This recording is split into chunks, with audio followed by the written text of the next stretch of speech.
Halo guys, Assalamualaikum warahmatullahi wabarakatuh. Perkenalkan, nama saya Rizka Hardianti, kelas 3D Prodi Penyuluhan Peternakan dan Kesejahteraan Hewan. Pada video kali ini, saya akan menjelaskan 3 gangguan organ reproduksi ternak sapi betina dan akan mengecek apakah pernah mengalami kelainan gangguan reproduksi. Oke, mari kita simak video berikut. Yang pertama yaitu endometritis. Endometritis adalah peradangan pada endometrium yang diakibatkan oleh infeksi kuman yang masuk ke dalam uterus melalui vagina menuju serviks dan sampai ke uterus, infeksi ekstenden maupun secara hematogen atau melalui aliran darah seperti Brucella abortus atau infeksi deskenden. Mikroorganisme yang menyebabkan endometritia diantaranya Campylobacter coitus, Brucellosis, fibrosis, dan Trichomonovitis mengakibatkan endometritis spesifik. Namun endometritis juga dapat diakibatkan oleh bakteri opportunistik spesifik seperti Corynebacterium pyogenes, Escherichia coli, dan Fusobacterium necropum. Gejala klinis yang ditemukan pada kasus endometritis ringan adalah keluarnya lendir yang berwarna sedikit keruh ketika dilakukan palpasi korektal.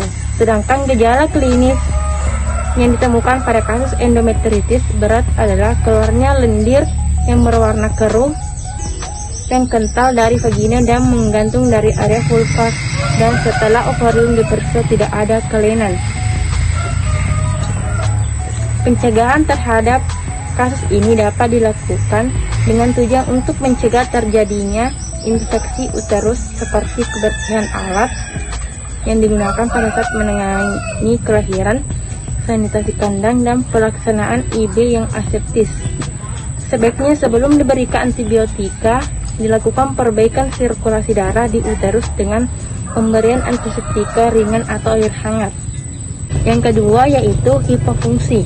Hipofungsi ovarium atau ovarium yang kurang aktif adalah suatu keadaan di mana ovariumnya tidak terjadi pertumbuhan folikel dan korpus luteum serta dengan permukaan yang licin sehingga daya kerjanya menurun dari normal. Akibatnya tidak muncul birahi karena folikel tidak berkembang terus setelah gagalnya kelenjar hipofise anterior mensekresikan folikel stimulating hormone atau FSH dalam jumlah yang cukup untuk pertumbuhan dan pembentukan folikel di ovarium.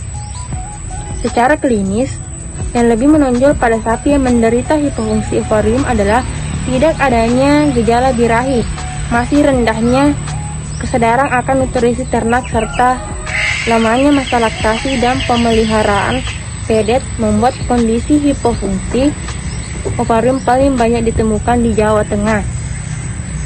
Penanganan hipofungsi biasanya dengan penggunaan preparat hormon dan vitamin. Pemberian estrogen dalam kadar yang rendah dapat menyebabkan peningkatan output FSH dan perkembangan folikel. Yang ketiga, kista ovarium. Kista merupakan salah satu kelainan yang dapat terjadi pada ovarium.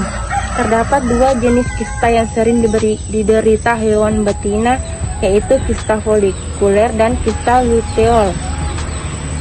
Ciri-ciri kista folikuler adalah dinding tipis, terisi cairan, dan berdiameter 25 mm. Apabila ditemukan kista folikuler di ovarium, maka hewan tersebut didiagnosa menderita nymphomania atau ingin kawin terus. Gejala klinis kista folikuler yaitu hewan mengalami estrus terus-menerus meskipun sudah dikawinkan atau sudah diinseminasi berulang-ulang oleh petugas. Pada pulpasi rektal ditemukan adanya kista folikuler di ovarium. Pada kasus kista folikuler yang kronis ditemukan sterility harm atau bunuh kemajiran. Terapi yang dilakukan pada hewan yang menderita kista folikuler yaitu dengan pemberian hormon GnH atau PGF2A. Tindakan peruturan manual folikel ovarium tidak direkomendasikan karena efek samping berupa pelekatan overon dan adnesia yang berpotensi menyebabkan kemandulan. Baik, yang terakhir yaitu saya telah berkomunikasi dengan pemilik ternak tersebut dan sapi tersebut tidak pernah mengalami gangguan reproduksi.